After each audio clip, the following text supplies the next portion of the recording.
اور گورے خواہ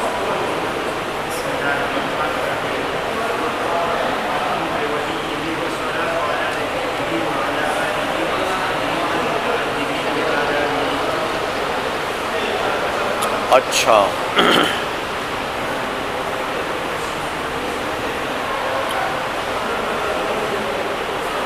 سب سے پہلے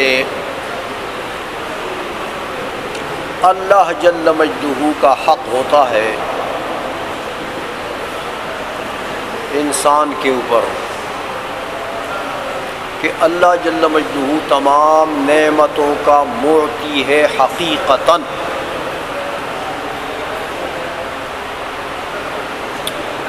تو منعم کا شکر ادا کرنا واجب ہوتا ہے. تو وہ منعم حقیقی ہے.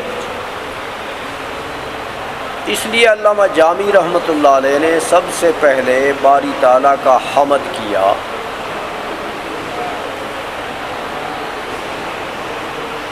کہ باری تعالیٰ کا حق سب سے پہلے منعم حقیقی ہے. اس کے بعد حضور نبی کریم صلی اللہ علیہ وسلم کا حق ہے. جو بزرگوں نے فرمایا نا کہ بعد از خدا بزرگ تو یہ قصہ مختصر. خدا کے بعد بزرگی اور بڑا رتبہ کن کا ہے؟ حضور کا ہے.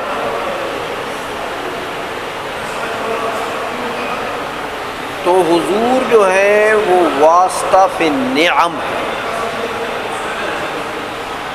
تمام نعمتیں ملتی ہیں تو دینے والا تو اللہ تعالیٰ ہے. معطی کون ہے؟ اللہ تعالیٰ ہے. لیکن کن کی برکت سے، کن کے واسطے سے ملتی ہے؟ حضور کے واسطے سے ملتی ہے. دو وجہ ہیں. ایک تو یہ کہ حدیث میں آتا ہے، حضور نے فرمایا کہ حدیث قدسی ہے، اللہ نے فرمایا کہ لولا کا لما اظہرت الربوبیت. اللہ نے فرمایا کہ اے محبوب، اگر آپ کو پیدا کرنا مقصود نہ ہوتا دنیا میں تو میں اپنی ربوبیت کو بھی ظاہر نہ کرتا کہ میں کسی کا رب ہوں کہ نہیں ہوں. تو دیکھو دنیا کو، کائنات کو وجود ملا ہے، کن کی وجہ سے ملا؟ حضور نبی کریم صلی اللہ علیہ وسلم کی وجہ سے. تو ہم بھی موجود ہوئے ہیں حضور کی برکت سے، ورنہ ہم کدھر ہوتے؟ ہمارے ماں باپ کدھر ہوتے؟ آدم علیہ السلام کدھر ہوتے؟ باقی انبیاء کدھر ہوتے؟ ایک تو یہ وجہ ہے کہ حضور نبی کریم صلی اللہ علیہ وسلم کی وساطت سے گویا کہ ہمیں یہ نعمتیں ملتی ہیں. وجود کی نعمت ہمیں ملی ہے، حیات کی نعمت ملی ہے اللہ کی طرف سے. ہاں، یہ تمام نعمتیں حضور کی برکت سے ملی. تو حضور کیا ہوئے؟ واسطہ فی النعم. دوسری وجہ یہ ہے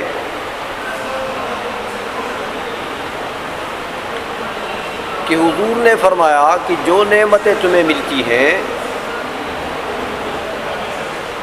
وہ میرے دربار سے ملتی ہیں.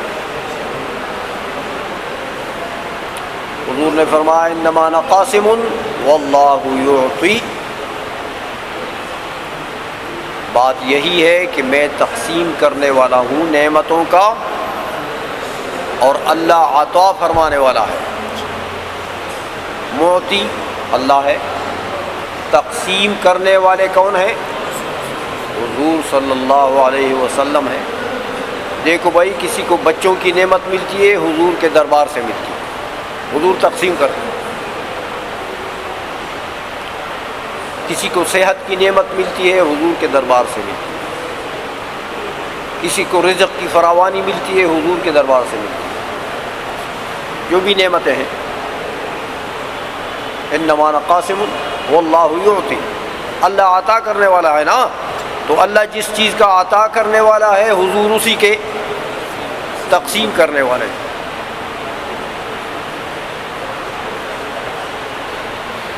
آئی سمجھ میں؟ اسی لیے حضرت نے فرمایا نا بڑا اچھا فرمایا بخدا خدا کا یہی ہے در. مجھے خدا کی قسم کہ نعمتوں کی تقسیم کے لیے خدا کا در کون سا ہے؟ اگر نعمتیں چاہتے ہو تو نعمت کسی سے مانگنے کے لیے اس کے در پر جانا پڑتا ہے نا. نوابوں سے سوال کرتے ہو کہ ہمیں زمین دے دو تو نوابوں کے در پر جانا پڑے گا. ہاں کسی سے سوال کرتے ہو تو اس کے در پر جانا پڑے گا. اعلیٰ حضرت نے کیا فرمایا کہ بخدا خدا کا یہی ہے در. حضور کا جو دربار ہے یہی خدا کا دربار ہے، نہیں اور کوئی مفر مقر. اس دربار کے علاوہ کوئی اللہ کے عذاب سے بھاگنے کی جگہ اور ہے ہی نہیں، پناہ کی جگہ اور نہیں ہے. اللہ کے عذاب سے بچنے کا دربار کون سا ہے؟ یہی ہے. ادھر بھاگ کے آ جاؤ، حضور کا دامن پکڑو. اور قرار اور سکون اور اطمینانیت کی جگہ بھی اور نہیں ہے. اگر قرار اور سکون اور طمانینت چاہتے ہو تو بھی ادھر آ جاؤ، حضور کا دامن پکڑو. یہیں سے آپ کو سکون ملے گا، اطمینان ملے گا، قرار ملے گا. تو اللہ کے عذاب سے بچنے کا پناہ گاہ بھی یہی ہے. بچنا چاہتے ہو خدا کے قہر و غضب سے، حضور کا دامن پکڑو. اور یہ اعلیٰ حضرت نے بالکل حضور کے حدیث کا ترجمہ کیا ہے. حضور نے فرمایا اللہ جل مجدہ نے دنیا میں 2 امان اتارے ہیں اپنے قہر و غضب سے بچنے کے لیے. 2 پناہ گاہیں اللہ نے اتاری ہے. فرمایا ایک میری ذات ہے، ایک میں ہوں، اور ایک قرآن عظیم. قرآن عظیم سے یارانہ بناؤ، دوستانہ بناؤ، تعلق بناؤ، اللہ کے قہر و غضب سے بچے رہو. میرے دامن پکڑو، اللہ کے قہر و غضب سے بچے رہو. اسی لیے اللہ حضرت نے فرمایا بخدا خدا کا یہی ہے در، نہیں اور کوئی مفر مقر. جو وہاں سے ہو یہیں آ کے ہو، جو یہاں نہیں وہاں نہیں.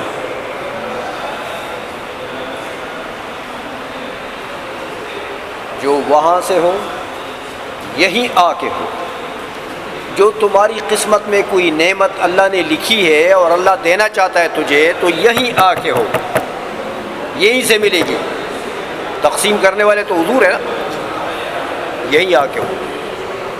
اور جو یہاں نہیں، جس محروم کو یہاں سے کچھ نہیں ملا تو وہاں نہیں. جو یہاں کچھ نہیں ملا تو پتہ لگا کہ وہاں تیری قسمت ہے ہی نہیں. بات سمجھ میں آ گئی ہے؟ اس لیے حضور نبی کریم صلی اللہ علیہ وسلم کی ذات بابرکات واسطہ فی النعم ہے. تمام نعمتیں حضور کی برکت سے ملتی ہیں، حضور کے دربار سے ملتی ہیں. اس لیے حضور کا بھی حق ہے نا بھائی، ہم پر نعمتیں کھاتے ہیں،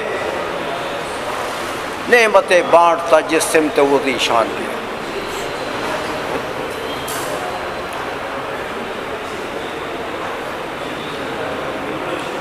تو جب وہ نعمتیں ہم کھاتے ہیں جو حضور کی برکت سے ہمیں ملتی ہیں تو حضور کا حق نہیں ہے ہم پر. اس لیے علامہ جامی رحمۃ اللہ علیہ نے دوسرے مرتبے میں حضور کے حق کی ادائیگی کی کوشش کی ہے. اور حضور کے حق کی ادائیگی کیسے ہوگی؟ کہ حضور پر درود زیادہ پڑھو. حضور پر درود زیادہ پڑھو. اور حضور نے فرمایا بھی ہے کہ قیامت کے دن میرے قریب سب سے زیادہ قریب بندہ وہ ہوگا جس نے درود میں اکثریت کی، جس نے درود زیادہ پڑھا دنیا میں. اس لیے علامہ جامی رحمۃ اللہ علیہ دوسرے مرتبے میں اللہ جل مجدہ کے حمد کے بعد کیا کرتے ہیں؟ والصلاۃ علی نبی، اللہ کی رحمتوں کا نزول ہو. والصلاۃ نازلۃ،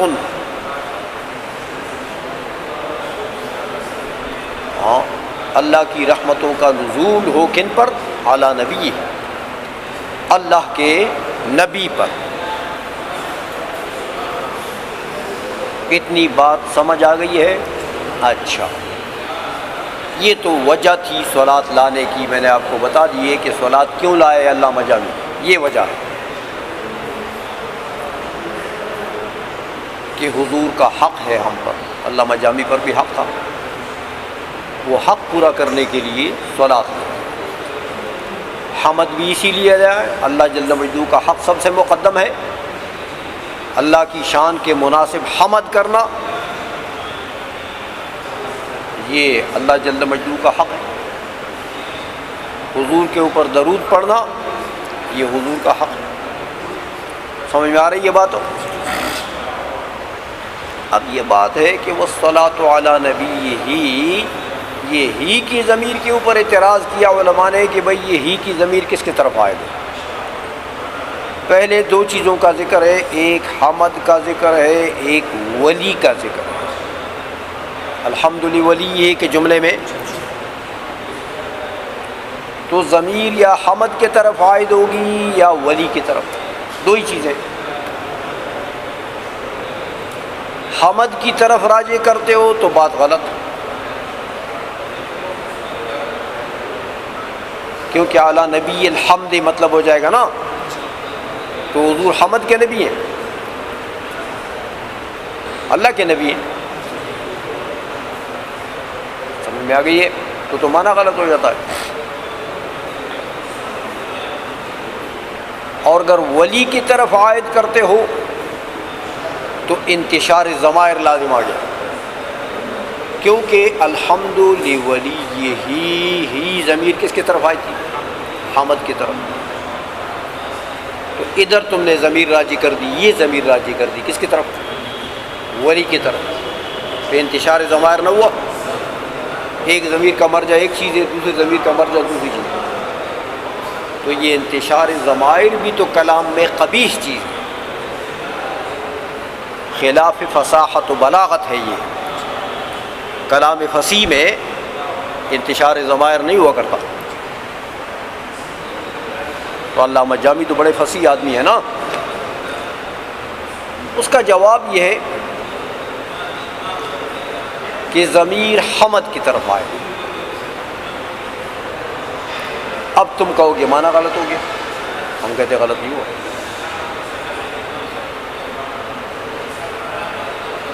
سمجھ میں آ گئی؟ یہ غلط نہیں ہوا ہے، بلکہ یہ فصیح کلام میں ایسا ہی ہوتا ہے. ایک لفظ کے جب دو معنی ہوتے ہیں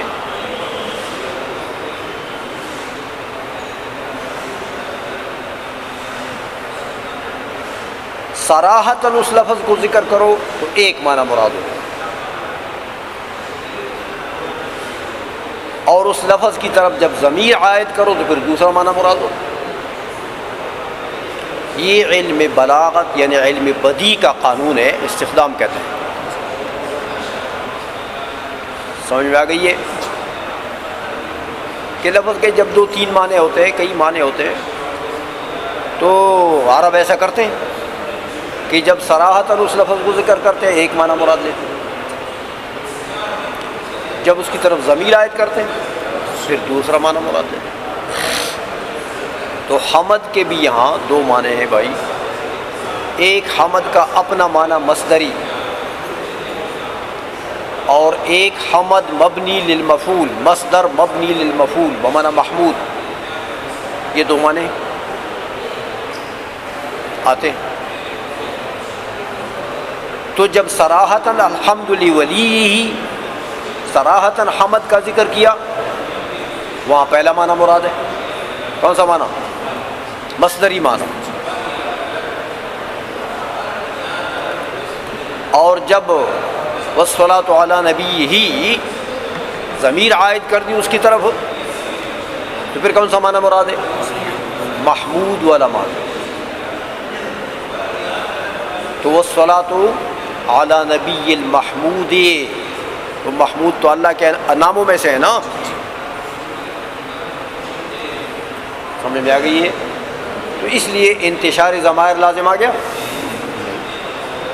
پہلی ضمیر بھی حمد کی طرف راجی تھی، یہ ضمیر بھی حمد کی طرف راجی۔ بات سمجھ میں آ گئی ہے؟ اس طریقے سے دوسرا جواب یہ ہے کہ یہ ضمیر ولی کی طرف آئے۔ اب تمہیں کیا اعتراض کرو گے؟ ہاں کہ انتشار ضمائر لازم آ گیا، پہلی ضمیر تم نے حمد کی طرف راجی کی ہے اور ابھی اس کو ولی کی طرف عائد کرتے ہو۔ تو اس کا جواب یہ ہے کہ انتشار ضمائر قبیح ہے، فصاحت کے خلاف ہے، لیکن ایک جملے میں ہو تو، ایک کلام میں، سمجھ آ گئی ہے؟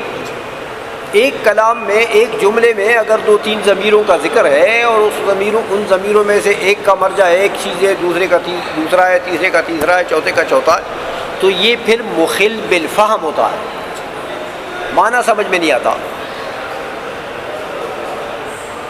اس لیے انتشار ضمائر قبیح ہے۔ آئی سمجھ میں؟ لیکن اگر کلامین مختلفین ہو جائیں، جملے دو ہو جائیں، تین ہو جائیں،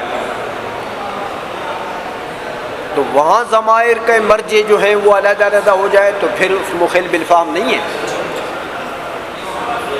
سمجھ میں آ گئی ہے؟ اس لیے وہاں پر انتشار ضمائر قبیح نہیں ہے۔ تو ولی کی طرف عائد ہے، اور ولی سے آپ پہلے پڑھ چکے ہیں کہ حمد کا حری، حمد کا لائق کون ہے؟ اللہ جل مجدہ۔ تو والصلاۃ علی نبی اللہ،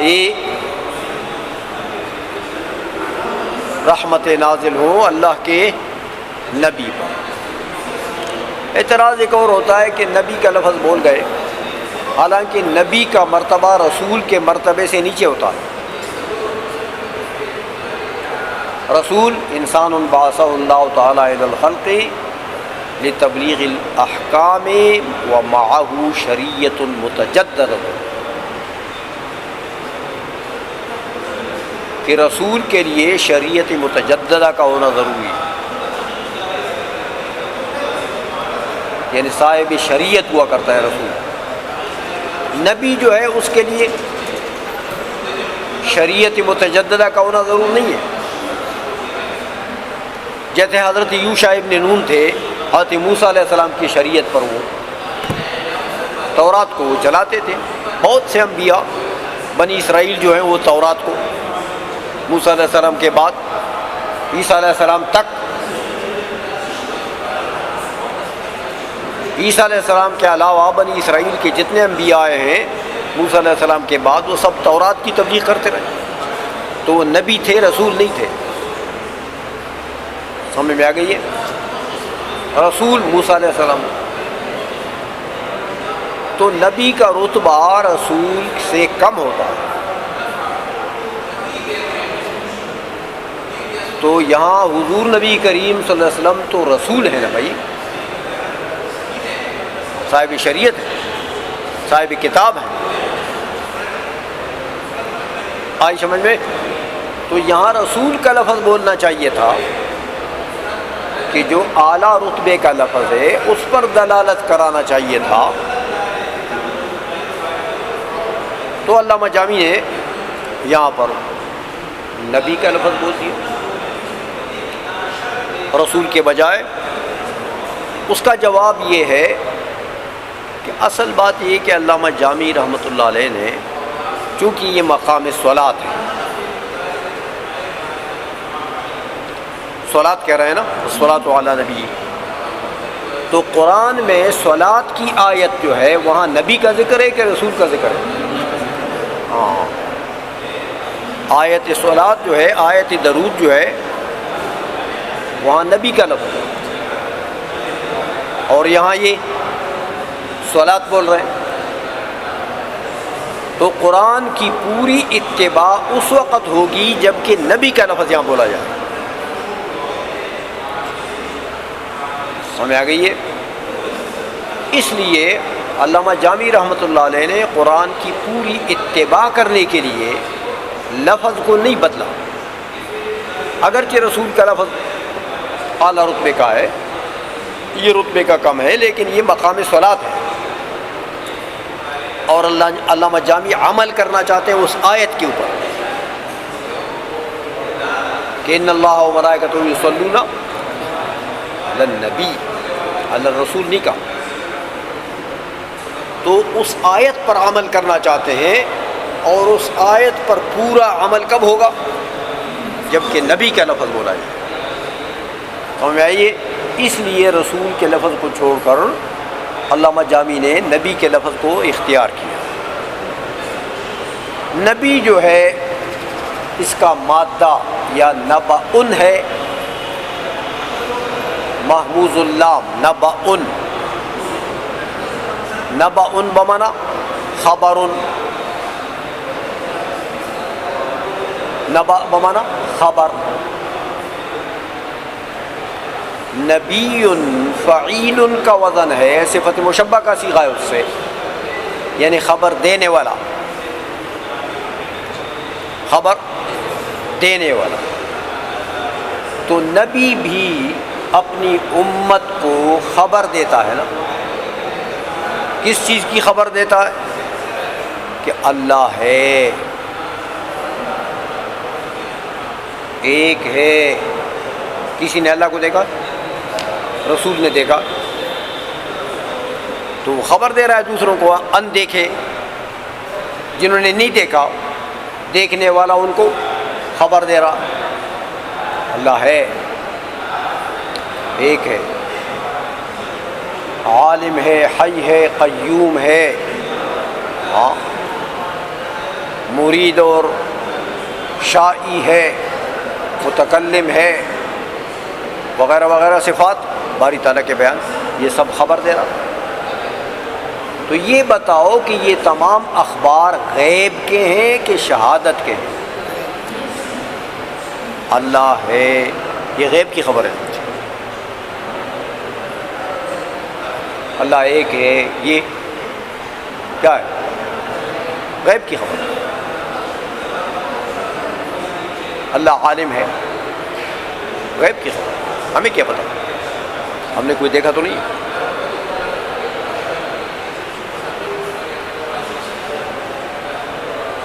اللہ جل مجدہ صاحب مشیت، کلام، ارادہ وغیرہ، یہ سب خبر دے رہا ہے۔ قیامت قائم ہوگی، کسی نے قیامت دیکھی؟ غیب کی خبر ہے۔ اللہ حساب کتاب لے گا، غیب کی خبر ہے۔ سمجھ آ رہی ہے؟ جنت ہے، کسی نے جنت دیکھی؟ دوزخ ہے، کسی نے دوزخ دیکھی؟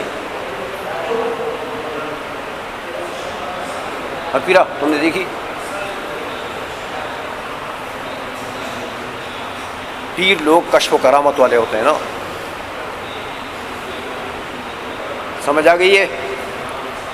تو یہ سب اخبار یہ کون دیتا ہے؟ قبر میں عذاب ہے، کس نے دیکھا ہے؟ القبر اما روضۃ من ریاض الجنہ، کس نے دیکھا ہے؟ حضور خبر دے رہے ہیں۔ تو یہ تمام اخبار جو نبی نے دیے ہیں یہ اخبار غیبیہ ہیں کہ نہیں ہیں؟ اب بتاؤ اگر حضور کو غیب کا علم نہیں ہے تو یہ سب جھوٹے پھر کیا خیال ہے؟ یہ تو پورا دین جھوٹ کا پھلندہ ہو گیا۔ جو بے وقوف یہ کہتا ہے کہ نبی کو غیب کا علم نہیں ہوتا، اس کے نزدیک اس کا دین جو ہے وہ صادق دین نہیں ہے، وہ جھوٹا دین ہے، کیونکہ غیب کا علم ہے نہیں اور غیب کی خبریں دے رہا ہے قوم کو، تو جھوٹ نہیں بول رہا۔ آپ کو علم نہیں ہے کہ زید مرا ہے کہ نہیں مرا ہے تو تم کہتے ہو زید مر گیا، تو جھوٹ نہیں بول رہے۔ غیب کا علم ہوگا تو پھر خبر صادق ہوگی۔ غیب کا علم جو نہیں مانتا اس بے وقوف کے نزدیک یہ سارا دین جھوٹا ہے۔ اس نے صرف حضور کے ایک معجزے کا انکار نہیں کیا، اس نے پورے دین کو تباہ کر دیا، پورے دین کو جھوٹ کہہ دیا۔ اس بات میں بڑا وزن ہے، یہ معمولی بات نہیں ہے۔ یہ جو بکواس کرتے ہیں نا کہ حضور کو علم غیب نہیں ہے، یہ اپنی بات کے وزن کا ان کو نہیں پتا کہ یہ میں کیا کہہ رہا ہوں۔ سمجھ آ رہی ہے؟ یہ تو پورے دین کو جھٹلا رہے ہیں، تو پورے دین کو کوئی جھٹلاتا ہے تو وہ مومن رہ جاتا۔ جو کہتا ہے حضور جھوٹ بول رہے ہیں والعیاذ باللہ کہ اللہ ہے، جھوٹ ہے، اللہ ہے کہ جھوٹ ہے، اللہ علیم ہے قدیر ہے، جھوٹ ہے، وہ مسلمان ہے؟ بات سمجھ میں آ رہی ہے؟ اس لیے علم غیب بنیاد ہے۔ نبی کا علم غیب، نبی کا یہ ایک معجزہ، یہ پورے دین کو صادق ماننے کے لیے بنیاد ہے۔ اور یہ ایک معجزہ اگر حضور کا کوئی نہیں مانتا، اس کے معنی یہ ہے کہ اس کے نزدیک یہ پورا دین جھوٹا، الف سے لے کے یہ تک سارا دین جھوٹا۔ تو یہودی ہے، وہ مسلمان کب ہے؟ بات سمجھ میں آ رہی ہے؟ اس لیے نبی کے معنی کیا ہے؟ خبر دینے والے۔ تو نبی اپنی امت کو اخبار غیبیہ دیتا ہے۔ سمجھ میں آ گئی ہے؟ اسی لیے تو کل گزرا تھا نا وہ حسامی میں نہیں گزرا تھا، حضرت خزیمہ نے کہا یا رسول اللہ، آپ کے کہنے پر تو ہم ایسی باتیں مان چکے ہیں جو عقل نہیں مانتی ہے، آپ کے کہنے کی وجہ سے ہم نے مانا ہے کہ اللہ ہے۔ تو یہ کیا بات ہے کہ اونٹ آپ نے خریدا؟ سمجھ میں آ گئی ہے؟ تو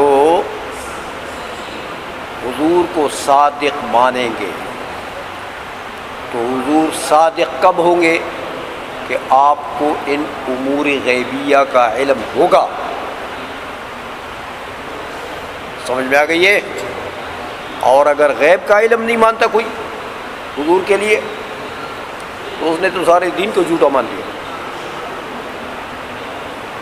سچ ہو سکتا ہے پھر دین؟ کوئی صورت ہے؟ یہ علم ہی نہیں ہے۔ اس زائد کو پتہ نہیں ہے کہ بابا مر گیا ہے کہ جیتا ہے، اور اس نے آ کر مدرسے میں کوئی بتا دیا ہو بابا مر گیا، ادھر ہمارے گاؤں میں ایک بابا تھا وہ مر گیا، تو اس کو علم ہی نہیں ہے، بابا جانتا بھی نہیں ہے، تو یہ جھوٹا ہوگا کہ سچا ہوگا؟ ہاں، علم پر بنیاد ہوتا ہے، اخبار کا مدار علم پر ہوتا ہے۔ بات سمجھ گئے ہو کہ نہیں سمجھے ہو؟ عقیدے کی اصلاح کرو۔ دیندار جب بنو گے کہ دین صحیح ہو، عقیدہ صحیح ہو، عقیدہ برباد ہو گیا تو تباہ ہو گئے۔ نمازوں سے کام نہیں بنتا ہے، نمازیں شیطان نے تھوڑی پڑھی، وہ حدیث شریف میں آتا ہے کہ جنت میں ایک بالشت کی جگہ ایسی نہیں تھی جہاں اس خبیث نے سجدہ نہیں لگایا. اس شیطان نے اتنا بڑا عابد تھا. تو جنت کے اللہ قرآن میں جو فرماتا ہے کہ عرضها السماوات والارض، کتنی بڑی جنت ہے کہ اس کا عرض، طول کو چھوڑو، طول تو عرض سے لمبا ہوتا ہے نا، وہ آسمانوں کو ایک دوسرے کے ساتھ ایسا تہ درتے ہیں، ایسا رکھو پورے 7 آسمانوں کو، پھر زمینوں کو بھی ساتھ ساتھ ایسا رکھو. عرضها السماوات والارض. تو یہ جنت کا عرض بن جائے گا. طول تو پتہ نہیں وہ کتنا ہے. اتنی بڑی جگہ میں حضور نے فرمایا کہ ایک بالشت کی جگہ ایسی نہیں تھی جہاں اس نے سجدہ نہ کیا. اتنا بڑا عابد تھا اور معلم الملکوت تھا. مولوی اتنا بڑا تھا کہ فرشتوں کا استاذ تھا. مولا علی قاری نے لکھا کہ اس کا لقب تھا معلم الملکوت. تو مولوی بھی تھا، عابد بھی تھا، لیکن جب اس خبیث کا عقیدہ خراب ہو گیا، نبی کی گستاخی کر دی، میں تو اس کی تعظیم نہیں کرتا. سجدہ تعظیمی تھا نا، سجدہ کوئی عبادت والا سجدہ تو نہیں تھا جو اللہ نے فرمایا فاسجدوا لآدم. تو وہ سجدہ عبادت تو نہیں تھا. مولا علی قاری رحمۃ اللہ علیہ نے، امام راضی رحمۃ اللہ علیہ نے، سب ائمہ نے لکھا ہے کہ سجدہ تعظیمی تھا. اللہ تعظیم کرانا چاہتا تھا اپنے استاذ کا. آدم علیہ السلام ان کے استاذ ہو گئے نا. یا آدم انبئہم باسمائہم، ان کو پڑھا دو اس کے اسماء، یہ چیزوں کے اسماء ان کو پڑھا دو. تو آدم علیہ السلام استاذ نہیں بنے. جب استاذ بنے تو استاذ کی تعظیمی سجدہ کرا اللہ نے کرانا چاہا. کس کی تعظیم کرو؟ اب انہوں نے کہا میں تو نہیں کرتا. ہمیں آ گئی، میں تو نہیں کرتا. تو تعظیم نبی سے انکار کیا اس نے. آبا، کس کا آبا؟ آبا واستکبر. کس چیز کا ابا کیا اس نے؟ تعظیمی سجدہ کرنے سے، استاذ کی تعظیم سے اس نے انکار کیا. اللہ نے فرمایا فاخرج فإنک رجیم، نکل جائے. سمجھ آ گئی ہے؟ تو لعنتی کیوں ہو گیا؟ کہ تعظیم کا انکار کیا اس نے. اللہ عبادت نہیں کرانا چاہتا تھا آدم علیہ السلام کا، تعظیم کرانا چاہتا تھا. تو عابد یہ بھی بہت بڑا تھا. نمازوں سے کام نہیں بنتا ہے جب تک عقیدہ صحیح نہ ہو. عقیدہ پہلے ہے، نماز بعد میں ہے، روزہ بعد میں ہے، حج زکوٰۃ بعد میں ہے. یہ اعمال ہیں، یہ فروع ہیں. عقیدہ اصل ہے. جس کا عقیدہ برباد ہے وہ اگر نمازیں بہت بھی پڑھتا ہے ایسی ٹھوکریں مارتا ہے. سمجھ آ گئی ہے؟ اس لیے علم غیب حضور کا یہ گویا کہ بنیادی عقیدہ ہے دین اسلام کو صادق ماننے کا. اور علم غیب جو شخص نہیں مانتا اس کا معنی ہے کہ دین اسلام کو وہ صادق نہیں مانتا، حضور کو جھوٹا مانتے ہیں. بات سمجھ میں آ گئی ہے؟ اس لیے نبی کا ایک معنی نبأ سے ہے. تو نبی بمعنی مخبر، خبر دینے والا امت کو، غیب کی خبریں دی ہیں حضور نے ساری. دوسرا مادہ اس کا آتا ہے نبأ سے. نبأ سمجھ میں آ گئی ہے؟ ناقص واوی. نبأ کے معنی رفع کے آتے ہیں، بلندی، اونچائی. تو نبی بمعنی رفیع، اونچا بلند. تو نبی جو ہوتا ہے وہ اپنی امت پر بلند ہوتا ہے نا، اس کی شان بڑی ہوتی ہے. پوری امت کا وہ استاذ ہوتا ہے۔ اس لیے حضور نے فرمایا کہ مجھے اللہ جل مجدہ نے معلم بنا کر بھیجا ہے، انما بعثت معلما، مجھے اللہ نے استاذ بنا کر بھیجا ہے، معلم بنا کر بھیجا۔ پوری امت کو علم دے دیا نا، علم دے دیا۔ اللہ کی معرفت کس نے دی؟ قیامت، دوزخ وغیرہ سب علوم حضور نے دیے، اس لیے حضور معلم ہے۔ تو استاذ ہوتا ہے اور استاذ کا مرتبہ یقیناً شاگردوں سے بلند ہوتا ہے۔ سمجھ آ گئی ہے؟ اس لیے نبی بمعنی رفیع، دوسرا معنی لغوی یہی آتا ہے۔ آئی سمجھ میں؟ چلو